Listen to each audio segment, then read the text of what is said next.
got to start making sure that we send true citizen legislators up there. I'm not a part of the D.C. establishment.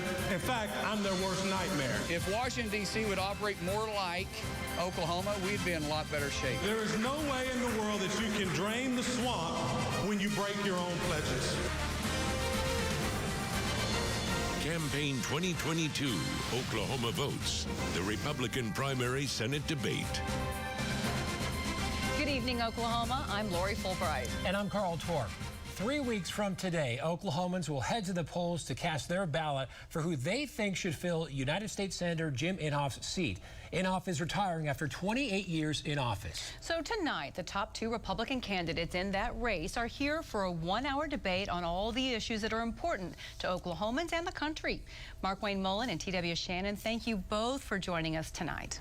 And before we get to the questions, let's get to know more about the candidates who want your vote on August 23rd. Markwayne Mullin shifted gears in 2012 and went from being an Oklahoma businessman to representing Oklahoma's 2nd Congressional District. He's currently serving his 5th term. Mullen is a member of the Cherokee Nation. He and his wife, Christy, have been married for more than 25 years. They, along with their 6 children, live on a ranch in their hometown of Westville, Oklahoma. T.W. Shannon served for 10 years in the Oklahoma House of Representatives and was named the state's first African-American Speaker of the House in 2013. He was the youngest person to ever hold that position. Shannon is a Lawton native and also a member of the Chickasaw Nation. He's been married for more than 20 years to his wife, Devin, and they have a son and a daughter. So here are the general rules for tonight's debate. Candidates will have 1 minute and 15 seconds to respond to each question. As the moderators, we will allow rebuttal responses of up to 45 seconds at our discretion. We have asked the candidates not to interrupt one another, and each candidate will be allowed 2 minutes for a closing statement. The order of those closing statements was determined earlier this evening by a coin toss. Griffin Media is the parent company of News 9 and News on 6 and has its own independent Washington, D.C. bureau focusing on topics and issues that affect our state and our citizens. Bureau Chief Alex Cameron will join us live to also ask the candidates some questions. And our Craig Day is standing by at our digital desk to bring us viewer questions and reaction from the virtual audience tonight as well. So here we go. Finally, we are to the questions. We're going to have our first question now. The Department of Justice is investigating Donald Trump as part of its January 6th probe. It appears Mr. Trump is the presumptive leader of this Republican Party, and both of you are big supporters of his, and he has endorsed Mr. Mullen. We want to ask a series of questions to find out what your degree of support for him is and our Republican voters who will be voting in this runoff. First, was the 2020 presidential election a lie? And do you think Donald Trump won the last election? Mr. Shannon, let's start with you. Well, first I want to say thank you to the viewers who are watching. Thank you to News 6 and News 9 for having us, and thank you, Congressman, for joining us tonight.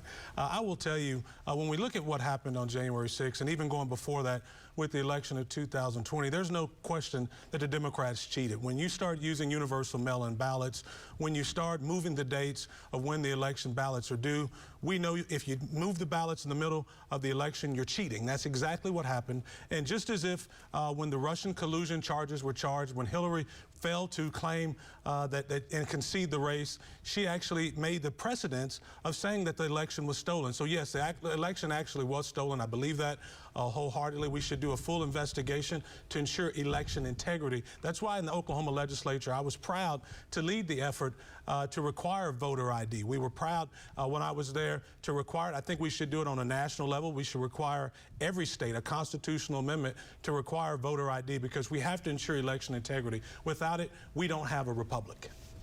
Mr. Mullen, same question. You know, it's going to be very hard to convince me that Joe Biden received more votes than any other president in history. It is absolutely absurd to think that's even possible. When you start looking at Donald Trump was loved.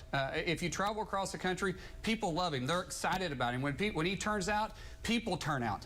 And so when you start talking about irregularities that took place in the election, without question, we know that. And more and more and more, we're finding more details out from different states that are finally doing a deep dive, an investigation into their election, saying that, hey, this election had a lot more irregularities than what we thought.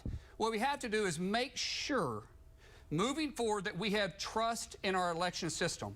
And we have to fight to make sure that every vote is counted accurately. That is an actual vote, not perception. When you have a bunch of Democrats that are out there every day trying to change the election laws because of their hatred towards Donald Trump, because they want to push his social agenda, we can't trust it, and we know it.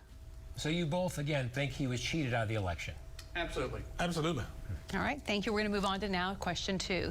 So both Republican Richard Nixon in 1960 and Democrat Al Gore in 2000 conceded a close, hotly contested election so the country would not be torn apart. So do you think Donald Trump was wrong by delaying that peaceful transfer of power, even though he had lost all of those judicial challenges? Mr. Mullen, we're going to start with you on this one, please. Lori, as we just stated just a second ago, there was a lot of irregularities. If you're talking about just a normal election to where it was a tight election, absolutely. I can see where we have a peaceful transfer of power. When you start seeing the shenanigans that the Democrats pulled after state after state after state in the name of national interest because of COVID, and they're using that to their advantage. They're changing the election laws literally 30 days out. They're doing mass mail-outs. All of a sudden, they find new boxes of mail-in ballots after everybody goes to bed. There's a huge issue with that. If there's this many irregularities, what we have to do is make sure at the end of the day that we have voter integrity. That's why it's important that we have integrity moving forward in our election system. We got to make sure we do everything we can to make sure that's right. Mr. Shannon? On the election night of 2020, I was actually in Pennsylvania campaigning for Donald Trump. I was proud to be there, moving forward the America First agenda. And first of all, I want to say I disagree with the premise of this question. Donald Trump didn't delay any election. He didn't delay a peaceful transfer of power. The real problem with our election, it started back in November when we had the universal mail-in ballots that were allowed to, frankly, disrupt the election process. You got to take some pretty historic beliefs to believe that Joe Biden won the presidency without cheating. Number one, you got to believe that he won Florida and Ohio. And you have to believe that he won the presidency without winning Florida and Ohio. You also have to believe that Joe Biden got more votes, more African-American votes than Barack Obama. Listen, we need election integrity in this country. It starts with voter ID. We need to require every single citizen to have a voter ID. It should be a constitutional amendment requiring it. I don't believe in a national ID. I don't believe in a federal ID at all. But we should require it because we know that the radical left is trying to allow illegal aliens to even vote in our election. We're seeing it happen in New York, and if we're not careful, it's going to happen all around the country. We should ensure election integrity. Okay, thank you both. Our next question comes to us from Alex Cameron, our Washington, D.C. Bureau Chief. Alex. Good evening, gentlemen. Thank you so much. This is a two-part question. It has to do with January 6, 2021.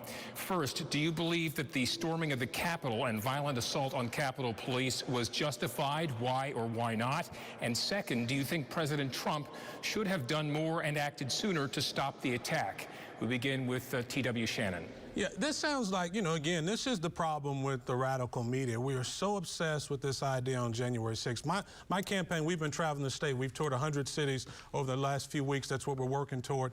And I will tell you, when I talk to Oklahomans, the only thing they're asking about January 6th is what the price of gasoline was. It was $2.42 on January 6th in 2021. The truth is that everyone who broke the law on January 6th of 2021, they've been held accountable, they've been charged, and it's been amazing to me to watch the politicians in Washington, D.C.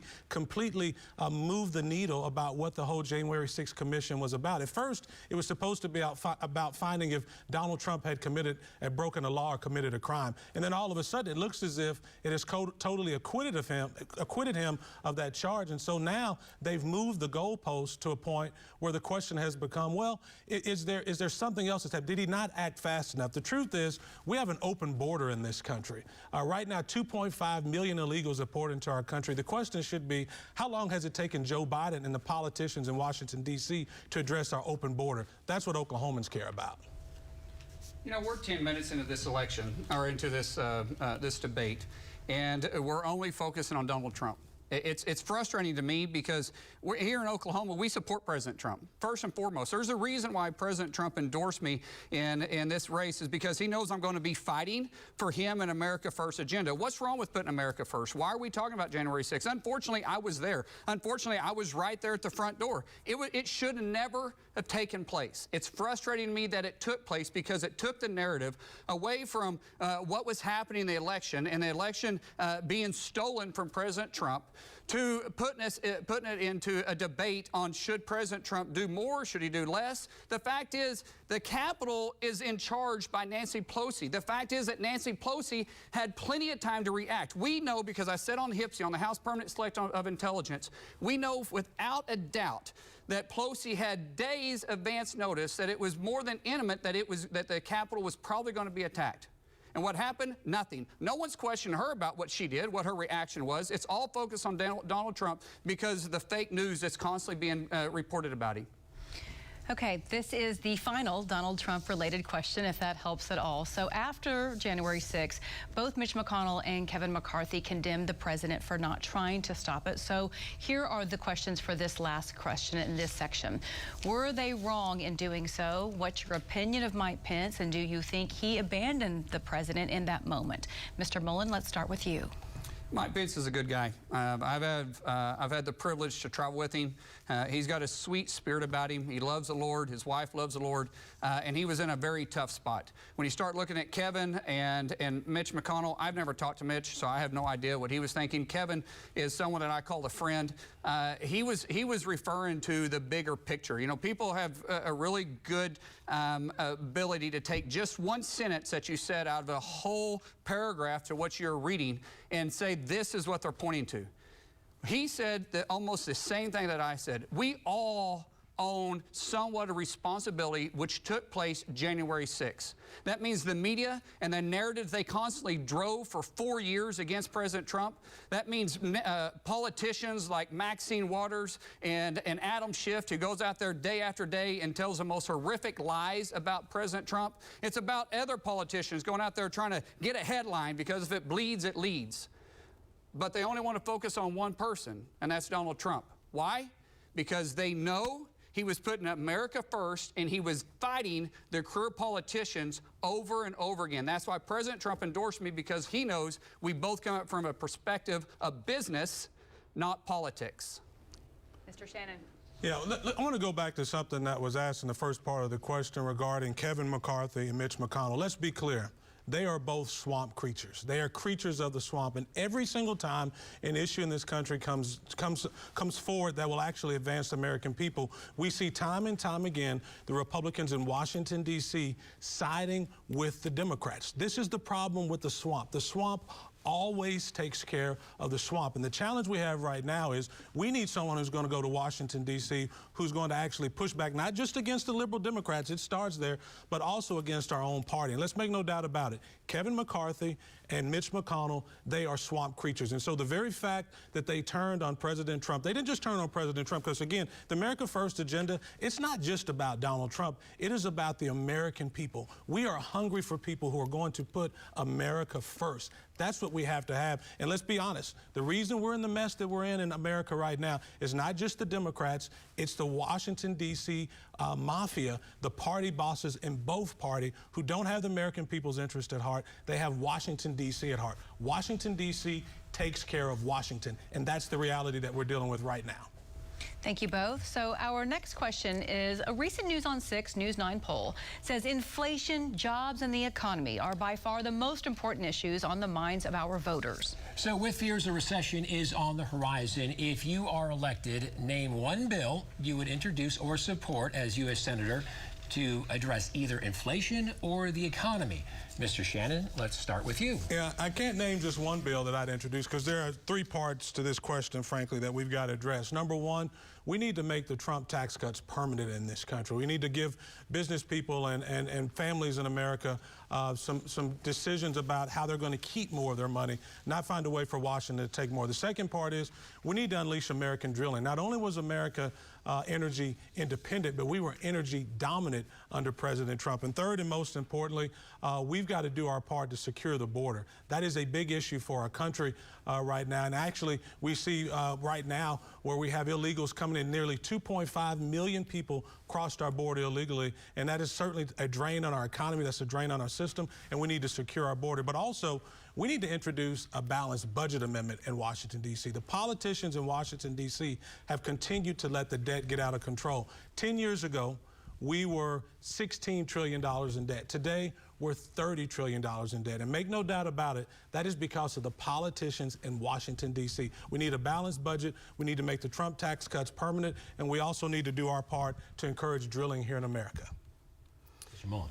You know, this is why you need true citizen legislators in Washington, D.C., someone that actually understands what regulation does to a business. When you have Washington, D.C. come out and say, we've got a plan to lower inflation, we got a plan to create jobs, what they're saying is they're going to make government bigger. And business owners like myself, true citizen legislators that have to come back and live under those laws every day, we understand what regulation costs. If you're going to do something about inflation, roll back the cost of doing business. Every time you pass a regulation, every time you put some more burden on a business, it's going to be pushed on down to the consumer. Let's talk about what's happening in the oil and gas industry right now. You had Joe Biden immediately reverse the policies that Trump put in place, and we saw gas going up. Why did we see gas going up? Because he reversed the policies and put more regulation on the industry. When you start looking at inflation, inflation is caused by energy because the backbone of our economy is energy. If you have high energy, you're going to have high cost of goods because it's the beginning and end of every good. You have to understand what's happening each and every day in Washington, D.C., and you need to come home and live by those rules. That's what a citizen legislator truly does. That's why President Trump was so good and understood the policies that he was trying to put down, because he understood business. Okay, we got to leave it there. We're going to move on now to another question. In recent News 9, News on 6 polling, a survey asked likely GOP primary voters about gun control measures. 43% of respondents said they agree more needs to be done. Do you agree? What legislation, if any, would you propose? Mr. Mullen, let's begin with you. Zero. The Second Amendment is extremely clear in this. We have the right to bear arms, and it shall not be infringed, full stop. When you start looking at gun control, it starts in the home. People have a tendency to fear things that they don't understand. Just like I fear taking the metro because I don't like the subway or the metro in Washington, D.C. I don't understand it. But my kids don't fear the gun, and neither do I, because when you're from rural Oklahoma, it's part of safety. If someone were to break into my house, which would be a long walk across our ranch to get there, but if they would, it would take 30 minutes before the sheriff could respond. 30 minutes. That's much different than what you find in maybe Boston. For us, it's a way of life. And when we start gun safety, we start our kids off with a cap gun. We move to a BB gun, and then we teach them how to clean it. We teach them how to operate it, and then we understand what it's for. It's a way of life. When we get Washington, D.C. involved in making policies, they go from the point of fear or feelings. If they want to change it, there's a process to doing that. But right now, it doesn't give legislators any room to wiggle when it says it shall not be infringed, full stop. Mr. Shannon. Yeah, so I'm a hunter and I'm a gun owner. And my son, he's 13, and on his 13th birthday back in March, we actually went to the gun range, he, my dad, and myself, and we shot an AR-15. And the reason we did is because I want him to understand how important gun ownership is. I wanted him to understand how important safety is, but I also wanted him to have a lot of fun. We are hunters as a family. We've done it traditionally for generations. And it's very important that the politicians in Washington, D.C. understand that this call to disarm Americans, not only does it make us less safe, but it's unconstitutional. And what we have seen is time and time again from Washington, D.C., an effort to make Americans less safe. The truth is, as has been mentioned before by my opponent, the Constitution says that it shall not be infringed upon. That means under any circumstances. And I haven't seen one piece of legislation that would actually make Americans safer. I haven't haven't seen one piece of legislation that would disarm Americans and cause us to be safe or prevent any of the tragedies that we've seen thus far. In fact, I would go a step further. Perhaps it's time to have a discussion about these gun-free zones. We should maybe have a discussion about why we are calling to disarm Americans when the Biden crime crisis is sweeping across America and Americans are less safe and they're less prosperous because of the politicians in Washington, D.C. Thank you both. So this is another weapons-related question. In that same survey, 30% of those voters say they would support assault rifle bans. Another 30% supported background checks now at gun shows. Would you support either of those measures? Mr. Shannon, we begin with you. Absolutely not. You know, we have seen time and time again, we know what the radical left's real agenda is. It is anti-gun and it's anti-police. That's why we saw a full summer of love where the Democrats were, and BLM, the black line Marxists, where they were literally burning our cities down, and they were using Antifa as well to launch crimes against Americans and to destroy neighborhoods. This is because there's an anti-police, anti-gun agenda. And again, this idea of trying to separate which weapons Americans are allowed to own and which ones we can't. The truth is, most of the gun violence that we see is happening in Democrat-controlled cities, and where they have some of the strictest gun laws, and they're not keeping people safe. In order to protect your family, it's important to understand gun safety, but that does not start with the disarmament from Washington, D.C. That starts with really training in the home. We need to get back to what the real cause of the violence in this country is. America's far too violent. It's because we had politicians in Washington, D.C. who was calling for violence. During the campaign, we saw Joe Biden and Kamala Harris talking about this idea of disarming the police and disbanding the police. We should be promoting gun safety in this country, but that shouldn't start with Washington, D.C. That should start in the home. So when it comes to gun control, you both agree that right now nothing needs to be done. Well, I didn't get to answer that I was question. going to say, yes, you get your response first, Right. and then yes. Right. Go ahead. That's okay. Just trying to keep you honest there. Yeah. This is easy. It's not a chance. You know, this is why firsthand knowledge matters. This is why resume matters. This is why it's important that you send somebody out there that has firsthand knowledge. You know, these individuals that you're polling, I'd be curious where they live. I'd be curious if they're from Oklahoma even, because in Oklahoma we support assault rifles. We support the right to bear arms without question. So we have a saying in our family: you're never going to change anything you're willing to tolerate. What's happened right now is the left is the one that is speaking for the heart of this country. The heart of this country is Oklahoma. We need to make sure that we bring more Oklahoma values to Washington, D.C., because Washington, D.C. is trying to influence us. We need to be influencing them. That's why the resume matters, because someone with firsthand knowledge is going to fight harder than someone with secondhand knowledge. And I can assure you on this issue, I have firsthand knowledge. All right, so again, though, let's just be clear here when it comes to gun control. You both agree right now nothing needs to be done. What can be done, if anything, to keep our schools, other places safer? First of all, I believe in the Constitution. And the Second Amendment is clear when it says you have the right to bear arms and it shall not be infringed. So it's not legislators' job to change that. There's a constitutional way to go about changing the Constitution, and that isn't by legislators making laws. And we start talking about getting the schools safe. That's easy. Make it a hard target. You know, when schools are a soft target, that's a problem. Right now, there's over $1 trillion, still $1.2 trillion that's left over for COVID money. We could take that money and move it to the schools and secure the schools. First of all, make sure you have bulletproof glass on the outside windows. Make sure you have one entry point. You have a gap between where you have a soft door where they come in. You have a buzz door to go in the other way. You make sure that the entrance that you go through can be locked down. Then you got to make sure that the emergency exits are always closed, and if they're open, an alarm will sound. We can secure our schools easy if we choose to do it. And that's one role that the federal government can do. Thank you. We need to move on now. Mr. Shannon. Yeah, I don't disagree with anything that was said there, but I would add this. This is a symptom of a much larger problem. The challenge we have in America, listen, assault rifles have been around for a really long time. We've had guns in our country for a really long time, and that's a good thing. But the violence that we've seen, that is new. And we've got to ask, why is the violence happening? And it is a symptom of a much larger problem. As I've said before, it is a breakdown in the family unit. We should get back to policies that are promoting strong families. If we want a strong America, if we want a strong Oklahoma, if you want a strong city, it starts with strong families. That's how we get back to restoring safety and sanity. And we should have more school choice. And as an advocate of school choice, I would say this: allowing parents to decide. That would create the competition within the public school systems that would allow parents to have a stronger voice in their schools, and that would bring about the change that we're talking about in keeping kids protected. All right. Thank you both. Well, a lot of you are watching online tonight. And our Craig Day joins us now with what questions some viewers have tonight. Craig? Thanks, guys. We appreciate our viewers sending in those questions. Keep them coming, and we'll try to get those questions answered. And to our two gentlemen here, thank you very much.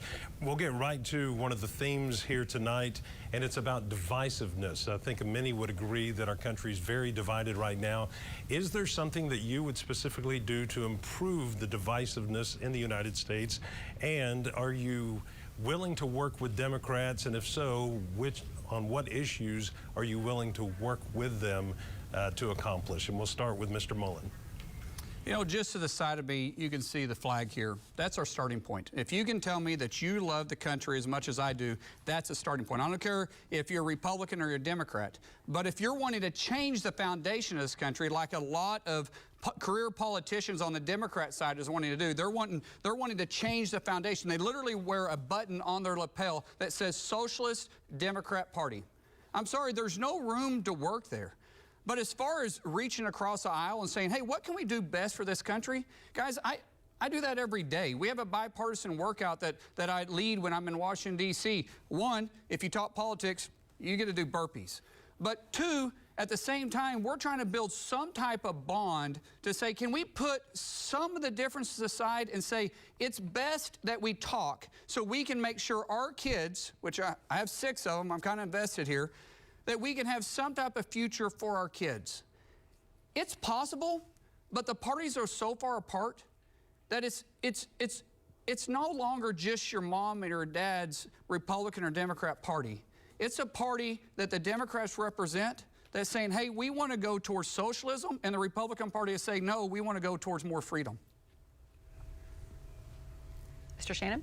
Yeah, leadership is getting people to do what you want them to do because they want to do it. The problem we have in Washington, D.C. right now is we don't have real leaders. What we have are politicians who are more interested in the next election, not leading the American people. Listen, just because you disagree with me, that doesn't make you evil. That doesn't make you anti-American. What that makes you is wrong. That makes you wrong just because you disagree with me. But what I have found is when I was the Speaker of the House, or whether it's in my current business, leading as the CEO of a bank, bringing people together, that is a gift from God. That's a gift that I've been blessed with. Your ability to get people to buy into your ideas, to not just go and scream and shout and talk about how much you're fighting. You know, oftentimes the fights in Washington, D.C., they look more like WWE fights where they're completely orchestrated because at the end of the day, nothing gets done, nothing gets accomplished, but the politicians, they come back to their state and they tell you nothing got done because we were fighting in Washington, D.C. We don't just need people that are willing to fight.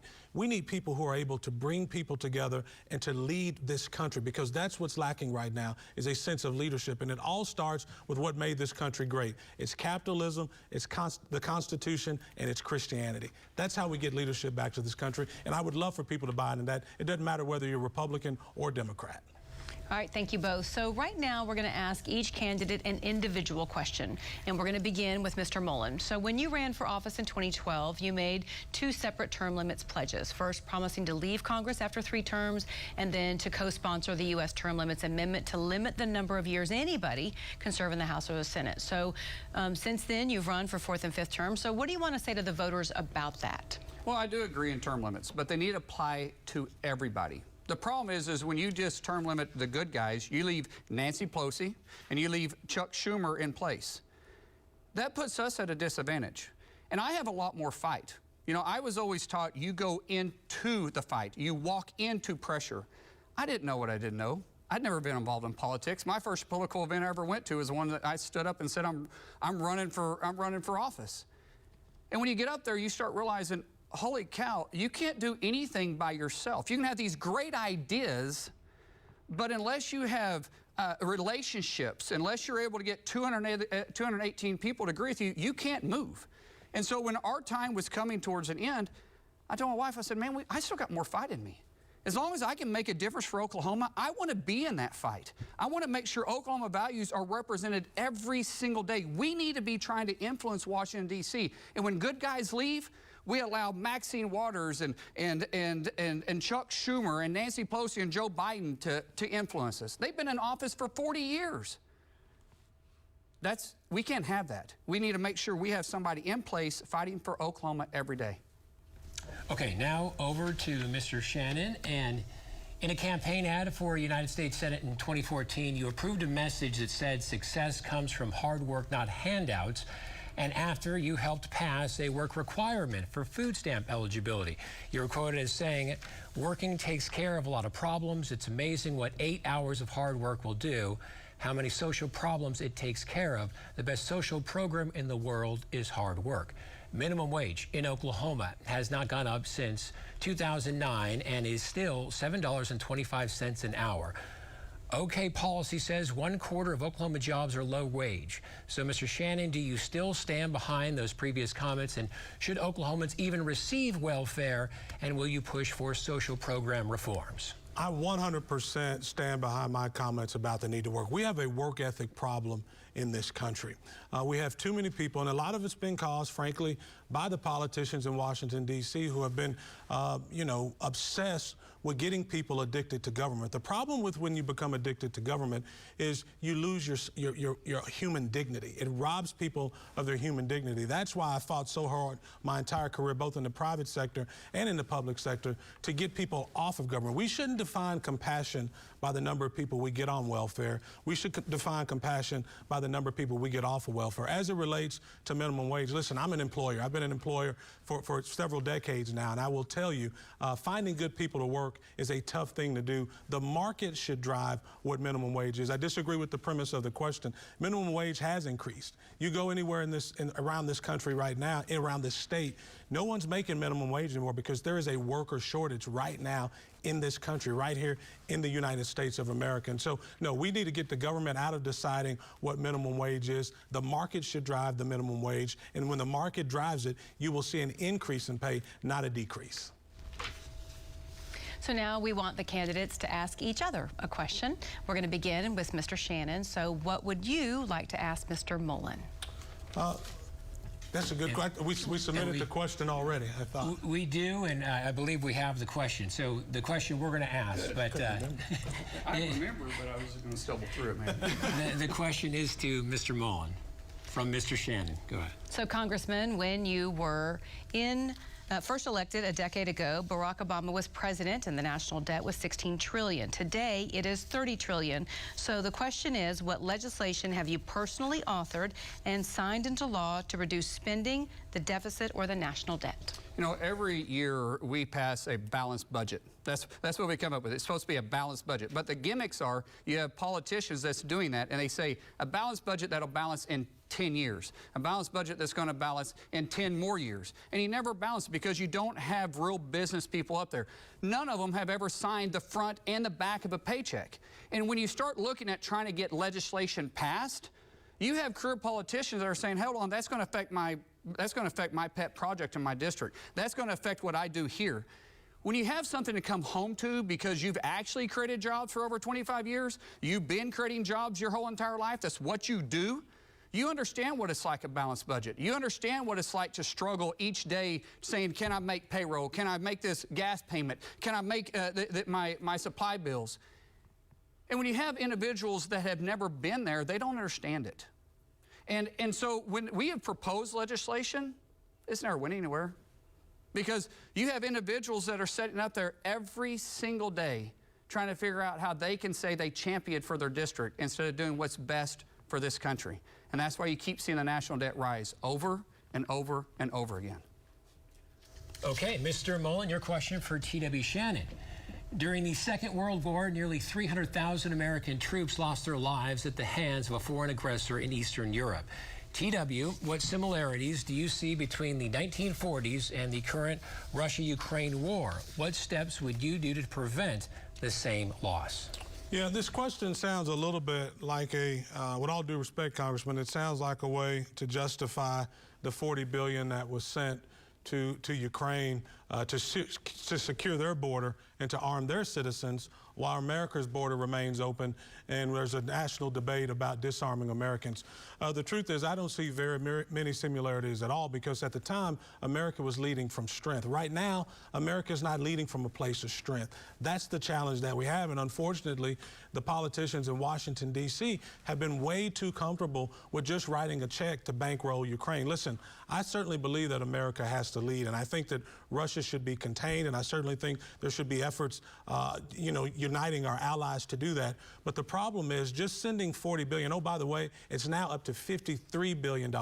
We sent that money over while Americans are right now pleading with, our President of the United States is actually pleading around the world for people to ship in baby food as humanitarian aid because we can't feed our own children. It was a mistake to do it then. It's a mistake to do it now. We should be leading. We should not be following. And that's the problem with Washington, D.C. It's not America first. It's Washington, D.C. first. So, Mr. Mullen, since that comes directly at you, we'll give you 45 seconds to respond. You know, this is the problem when you have politicians who's been in office for, I don't know, over 10 years, and now they're sitting in another office. You have individuals that they make a political decision, because we make decisions based on two things: the way you're raised and our life experiences. If my opponent would actually read the bill, he would understand that not one penny actually went directly to Ukraine.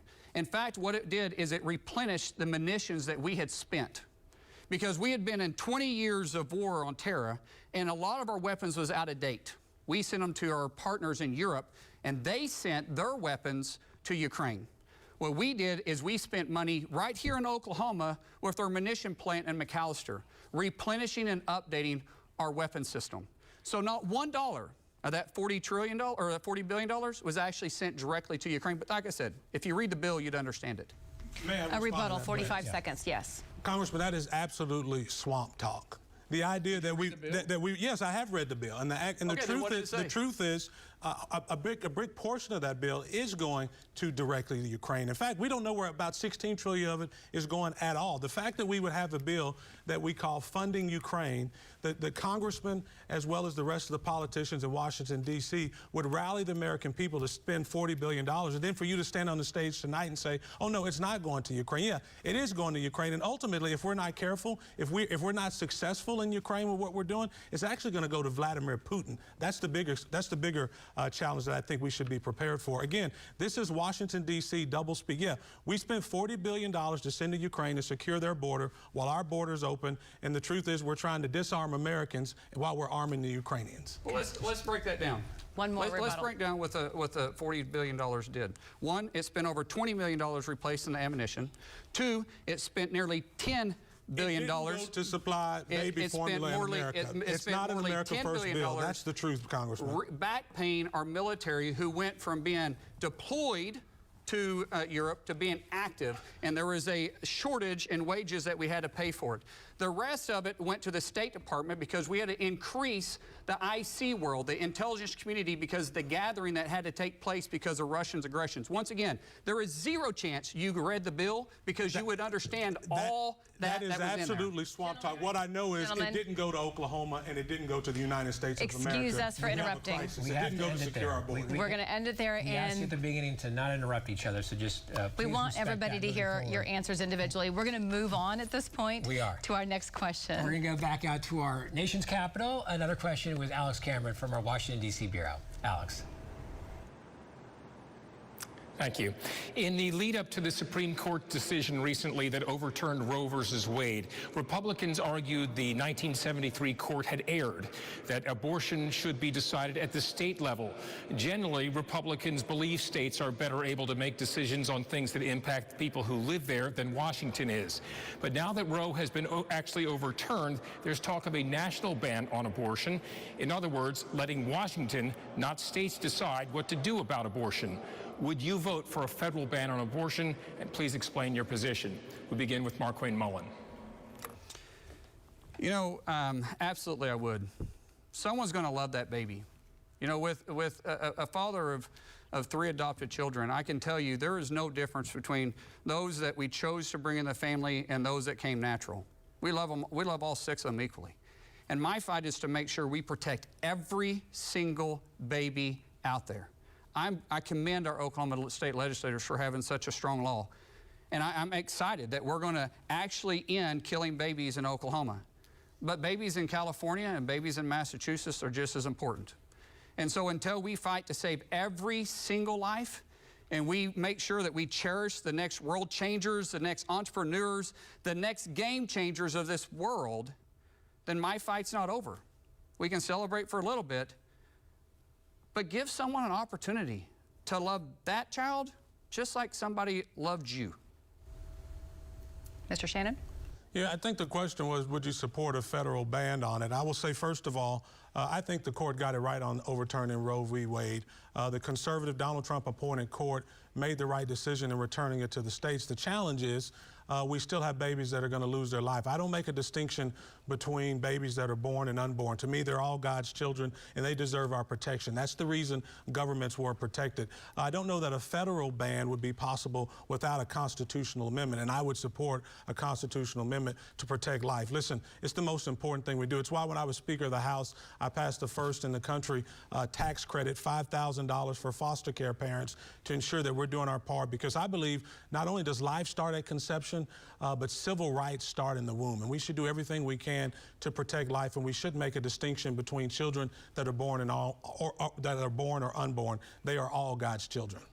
So this is a follow-up question to that, since both of you have clearly stated that you are pro-life. Do you believe in exceptions for rape or incest for abortions? What if that victim of rape or incest is a minor child? So, Mr. Shannon, we'll start with you. Yeah, for me, first of all, this is the worst scenario that a parent could actually imagine, the rape of their child. And so we know that, unfortunately, this happens in our nation. I'm a father. I have a 16-year-old daughter. I can't imagine what any parent would be going through, having to deal with such a situation. But for me, life starts at conception, and all life is valuable. What we should be having a national debate on is, what do we do with the perpetrators who caused a young child to be impregnated? We should be going after that person, not the unborn child. And so for that reason, I wouldn't support the exceptions. I believe very, very strongly that we should be protecting the life of the mother and protecting the life of the child, and we should be holding accountable anybody who violates a child. That's where our energy should be focused, and we should protect life, because again, all life is valuable, and it doesn't matter what a creep the dad may be, that life is still valuable. Okay. Mr. Mullen. As I stated before, this child deserves someone to love them. And as I said, as a father of adopted children, regardless of how they enter this world, someone still can love that child. I don't get, but I could understand the pain that that a family could go through in this circumstances, and it's very personal. But still, yet that's still a life, and you can't make a distinction between them. That child didn't make this decision how they were conceived, and I get that the victim didn't either. But that child can still have a full, productive life. That child can still make a difference in this world. And we ought to make sure that we protect that child. And when it comes to the death of the mother or the child, I can tell you without question where my wife would be on this. There's no way my wife would sit and say that my life is more important to our child. Just like I would lay my life down for my child in a heartbeat, my wife would do the same. So those are questions that I can't answer. It's going to be between the parents at that time, but I can tell you where my wife and I would be. Thank you both. Yeah. All right, we're moving on to another question. Both of you are tribal members. Mr. Shannon, a member of the Chickasaw Nation, and Mr. Mullen, a Cherokee citizen. The Supreme Court rulings on tribal jurisdiction have led to a lot of tension between tribes and state and federal government. So the Senate gives advice and consent to all treaties. So as a future member of the U.S. Senate, are you open to renegotiating a treaty that would settle some of these issues? Mr. Mullen, we're going to start with you. The only way you're going to reopen these treaties if the tribes and the state and the government all agree. For Congress just to put their will into this, and they don't live in Indian country where I've lived my entire life, that's That's not the role. If we're going to make decisions on that treaty, that needs to be all parties agreeing to something. But I absolutely disagree with reopening it right now. And now if you're going to refer this to McGirt, if that's the reason that you're moving down that road, then McGirt needs to be handled because the state and the tribes come together and they agree on an issue. They agree on something that they're going to ask Congress to move forward, because McGirt affects everybody, affects all of us. Regardless if you're a tribal member or you're not, at the end of the day, we're all Oklahomans, and we've got to do what's best for Oklahoma in this decision. But we don't want Congress making decisions for us here in Oklahoma. That's the worst thing we can do. As I said, we need to be influencing D.C., not allowing D.C. to influence us. Mr. Shannon? Mr. Shannon. The Constitution is pretty clear that it's Congress who has the ultimate decision about the fates of tribes in America. And I don't believe that the treaties have created the challenges that we see right now. The challenges that we see right now in Oklahoma as it relates to the tribes and the state getting along is because they're not even talking at the present time. We've got to get them in the room. They've got to come up with solutions, and it has to be an Oklahoma first solution.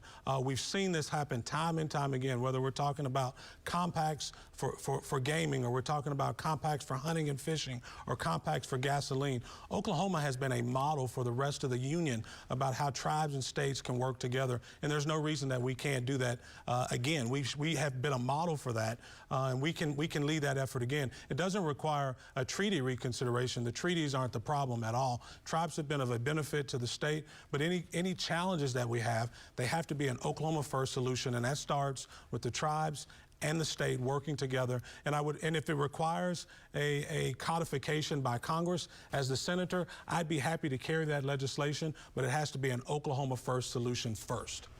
Thank you both. We're going to head back to the nation's capital for another question with Alex Cameron from our D.C. Bureau. Alex? Thanks, Lori. You know, no president since Bill Clinton has balanced the federal budget. The two Republican presidents since Clinton have had between them 6 years where the GOP has had complete control of Congress. In other words, controlled both chambers like the Democrats have now. So why should voters believe the Republican Party is the party of fiscal responsibility any more than Democrats? We begin with T.W. Shannon. Yeah, I don't know that we can trust any politician in Washington, D.C. right now to balance our budget. We have out-of-control debt. We have out-of-control spending. We don't have a revenue problem in Washington. We have a spending problem in Washington, D.C. The truth is, and I want to back up on one point of the question, Alex, it wasn't just Bill Clinton who balanced the budget. He actually had a Republican House and a Republican Senate, and he actually voted against the balanced budget 3 times before he was for it. So, yeah, we can trust conservatives, but we've got to have people in the party who will stand up and push back against the party bosses. The reason I'm running for the United States Senate is because we need someone from Oklahoma who will not only push back against Democrats, but who will also push back against their own party. People like Kevin McCarthy, people like the Senate leader Mitch McConnell, who have continued to side with the Democrats, whether we're talking about the $40 billion that we're bankrolling to Ukraine, or we're talking about the out-of-control spending that has seen America's decline around the world. We need conservatives who will stand up and do exactly what we did in Oklahoma, where we balanced our budget, where we reduced debt, where we reduced spending, where we reduced the size of government, we reformed welfare. That's what we need in Washington, D.C., not another politician who's willing to go along just to get along. Mr. Mullen. You're never going to change Washington, D.C. if you send the same type of resume over there over and over again. Someone that went to law school and then they ran for the State House and then became leadership inside the State House. At the same time, I was sitting back building businesses, creating jobs that politicians want to talk about. If you're ever going to change Washington, D.C., then you're going to have to start changing the resume you send there. When I first got to Washington, D.C., there was only one other current business operator there other than myself. So if you've never balanced a budget in your personal life, your only identity is politics, that's your livelihood, that's the best job you've ever had, that's a problem. You're going to do whatever it takes to protect it. You're going to do whatever it takes to make sure that that atmosphere that you're in is well suited. The problem that you have is if you've never truly understood how to make payroll yourself, how to pay off debt, you're never going to do it when you finally get into office either. That's why I say you have to send more business people to Washington, D.C. and less career politicians. Mr. Shannon, you want 45 seconds to respond to that? Sure, happy to. I'll tell you, Congressman, you mentioned going to law school. I'm very proud of the education that I received. I was the first person in my family to go to law school, and I think it's given me a real perspective about how to address real issues, because what I see happening in Washington, D.C. over and over again, I see people coming back to their state telling you everything that's wrong with Washington, but they can't tell you one thing that they've done to fix it. We have a problem in this country right now, and it is career politicians, people who go to Washington, D.C., and they can come back and tell you everything that's wrong, but they can't tell you what they've done to fix the problem. If we're not careful, we're a couple elections away from losing this country. We don't just need someone who'll stand up and tell you they're fighting. There's plenty of fights going on in Washington, D.C. We need someone who can disrupt the process. And that means not just calling out what's wrong with Democrats, but calling out people in your own party, because we've got Republicans who are just as bad at spending as the Democrats are. Republicans spend just as much. They just tell you they feel guilty about it. All right, thank you very much. So we're going to move on now, because as you know, the winner of the runoff will face Kendra Horn, Independent Ray Woods, and Libertarian Robert Murphy in the general election in November. So why would you be the best Republican candidate to win this race, Mr. Mullen? It's easy. Resumes matter, as I said. If you want to actually take the fight to Washington, D.C., you've got to start with what have you done in your past. If you've always wanted to seek an office, if that's your job, then you're going to do whatever it takes to get there. If you want to see a comparison between the two, then start looking at what they've done in their past. What have they created? What have they actually done for the state of Oklahoma? How are they actually going to represent Oklahoma values, true Oklahoma values, and take it to Washington, D.C.? I think my resume, without question, will line up complete contrast to what Kendra Horn has. Not to mention, Kendra Horn, she's pro-choice. I'm obviously pro-life. She believes in supporting Nancy Pelosi and the leadership. Me, I've never even met Mitch McConnell. I don't think he necessarily represents Oklahoma values. As I've said, we need to make sure we're not allowing Washington, D.C. influencing us. We need to make sure Oklahoma values are being represented in Washington, D.C. Thank you. Mr. Shannon? Yeah, listen, who we send to Washington, D.C. matters. We're a small state. We only get to send 7 people. States like California, New York, and even Texas get to send dozens of people. The people that we send to represent us, they have to be champions of everybody from Oklahoma, not just a champion of Washington, D.C. What separates me and anybody else in this race is a skill set of actually accomplishment in getting things done. When I was Speaker of the House, we balanced the budget here in Oklahoma. We reduced taxes. We actually led the effort to reform welfare. We actually reformed workers' compensation here in Oklahoma. We did that at the Oklahoma legislature. What we need is not someone who can just talk about what's wrong. We need someone who can go to Washington and actually get things done. I have a skill set that's different than anybody else in this race. I've worked across party lines. I've gotten people to buy into my ideas. Leadership is getting people to do what you want them to do because they want to do it, not just telling you what's wrong and what the problem is. And that's the problem with Washington, D.C. right now. Real quick, we want to give you guys one more question before we get to closing remarks, and this is on immigration. How do we fix immigration in this policy? And we're trying to get you guys to keep to 30 seconds on the response. And we'll begin with you, Mr. Mullen. 30 seconds, secure the border. You have to secure the border. Before you can talk about immigration reform, you have to secure the border, so finish the wall. That's why President Trump endorsed me, because he knows, without question, I'm going to fight to finish his wall. Okay. Mr. Shannon. Yeah, certainly we've got to secure our border. We had 2.5 million people come into our country illegally last year, but we need to also go a step further. Yes, we need to finish the wall, but we also need to end birthright citizenship. Birthright citizenship in the 14th Amendment was never intended for illegals who break our laws and come into our country illegally. It was intended for the descendants of slaves, people that were born in this country. We need to remove the welfare benefits that the politicians in Washington, D.C. keep handing out. You know, Republicans and Democrats say they're different on this issue, but the truth is Republicans have enjoyed the cheap labor and the Democrats have enjoyed the free illegal votes. Okay, we promised 2 minutes each for your closing remarks, and we want to make sure we have time for that. So we are going to begin with closings for Mr. Mullen. You know, you're never going to change anything you're willing to tolerate. And I got tired of seeing what was happening to my company each and every day. The biggest threat I had in our company is that my wife and I had the privilege of running for almost 25 years. It wasn't my competition. It wasn't the fact that I could hire and I could actually fire right too. It was the fact that I was fighting faceless bureaucrats in Washington, D.C. over and over again. And until they came knocking on my door in 2011, politics had never entered my mind. but I got fed up.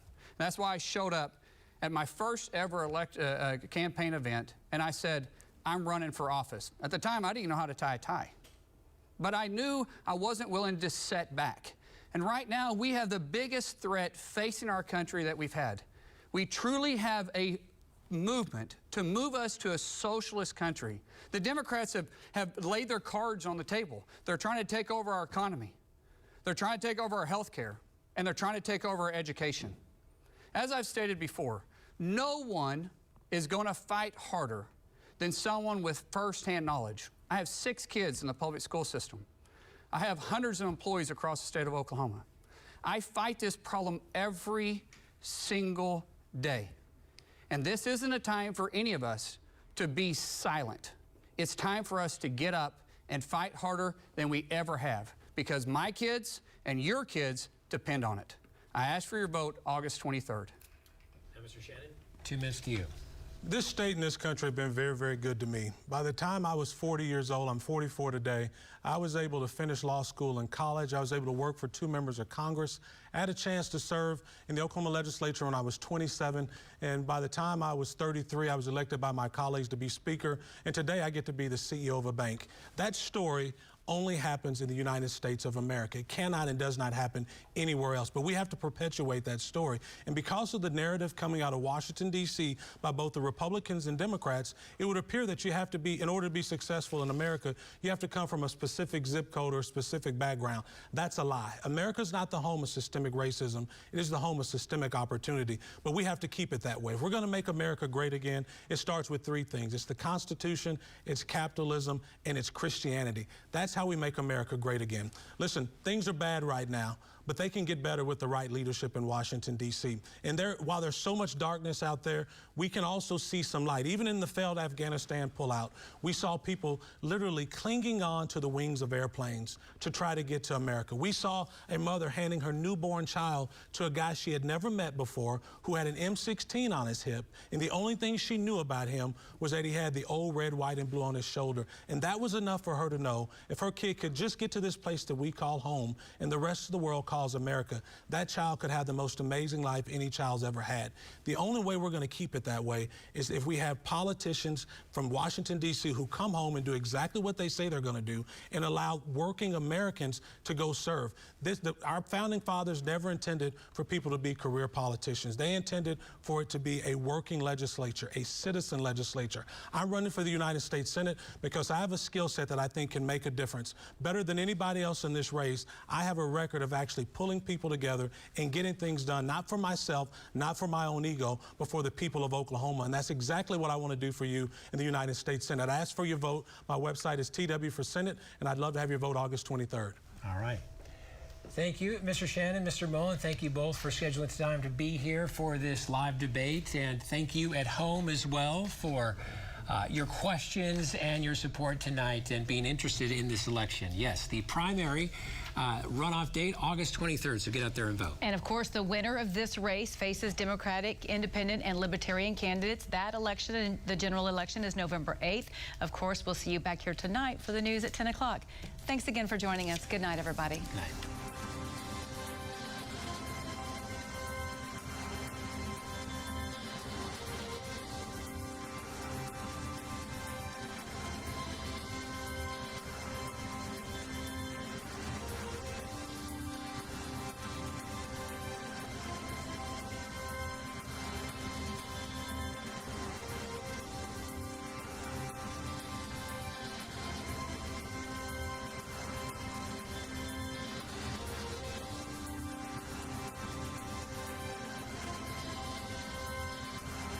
Markwayne Mullin announced on social media former President Donald Trump endorsing him for the Oklahoma U.S. Senate race. Trump said in the post, quote, "Mullen is an America First warrior and has my complete and total endorsement."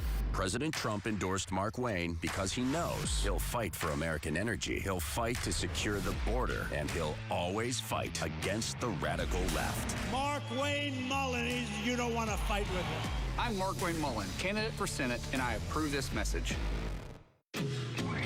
Oklahoma is rising, and Jim Norton is leading the way. Building trust, building confidence.